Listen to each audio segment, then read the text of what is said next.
everyone. Well, we are back for our favorite part of the show. Donny Dreher is back with us this week for our Total Softball Player of the Year, and it's a big week. We've got some changes in the top 10. We do have some changes in the top 10. One of the persons coming off is Macy Ireland, who She's been on all year. She's been on all year. She finished second last year. Now, here's the important thing for Macy Ireland. She's temporarily coming off. Yeah. But we're not going to freeze the top 10 until after the district. So if Macy has a big district, she could get back on the top 10 before we freeze it. Yeah, as we've been saying, it's ever moving here. So it's been heating up, so people coming off, coming on. This is just one of our big changes. Yes, and going on the list is going to be Kaitlyn Pallozzi from Mercy. She's just a freshman, 2025.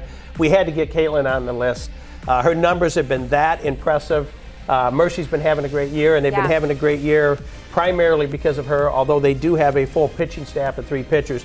But Kaitlyn right now is averaging 17.5 strikeouts per 7 innings. That means her team is responsible for the other 3.5 outs defensively. Which is so crazy. I mean, do we need to repeat that again? Do we understand that? That is so crazy. And she's a freshman. She's a freshman. A lot of people ask me, why is she so good? One, she's got the athletic size. Right. Very tall. I talked with her pitching instructor, Alec Lesko, who's been working with her since she's been about 10, but she continues to pick up velocity. Her best pitch by far is her rise. In fact, she not only uses the rise up, where a lot of people throw the rise ball, but she has what she calls a low rise, which starts out low and the hitters give up on it and it breaks across the knees. That's her primary pitch. She will throw some changeups. She will throw some drops, but primarily fastball, rise ball. And she's been very successful so far. Yeah, and something to note too, she actually started her high school career with a no-hitter. So I mean, if that doesn't show already what kind of pitcher she is and is going to be, that will. And she also pitched a perfect game, having 21 strikeouts. Yeah, which is as perfect as you can you can get. So here we go. We got another freshman on the list. It was Ava Bradshaw last year, and now we'll see what Kaitlyn will do. And just quickly touching on how we're going to do this. We are going to finalize the top 10 or freeze it after districts. And then after quarterfinals is when we will pick our final 4. And the final 4 will include our top vote getter. By the way. Yes, very important here. What a race we got for voting. Abby Hornberger has taken over Kelsey Nader. Yeah, give us an update on this. So now Abby Hornberger's over 21,000 votes. Nader's over 18,000 votes. But hey, how about some shout outs for the support that we're getting for other kids? Megan Nectarline's over 7,000 votes.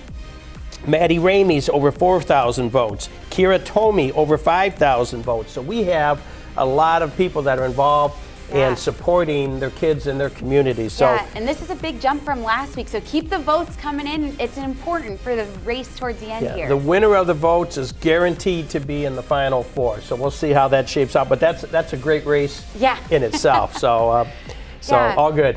Yes, and we will have a couple more shout outs in our podcast this week on Diamond Gems. We'll shout out a couple more players and dive a little bit more into the race for Total Softball Player of the Year. And we're also going to look at the teams. So we're looking at key matchups going through districts, regionals, quarters, and semis. So Brian Chittister will be with us on the podcast, and we're gonna break that all down for everybody and find where the big games could be that ultimately decide who wins Softball Player of the Year. Yep, an exciting time, that's for sure. And as always, another great episode for Total Softball Player of the Year. So Donny, thanks for joining us, and we'll have more next week. We might shake it up a little more next week. You never know, right? It's getting fun. Listen, there's a lot of people that are on the watch list, a lot of players, I should say, that are on the watch list that could potentially go from watch list to top 10. There's that many competitive numbers that we're seeing out. Yeah, we're giving you a little tease for next week, so be sure to stay tuned with us. You never know what could happen here for Total Softball Player of the Year. All right. All right, thanks, Donny.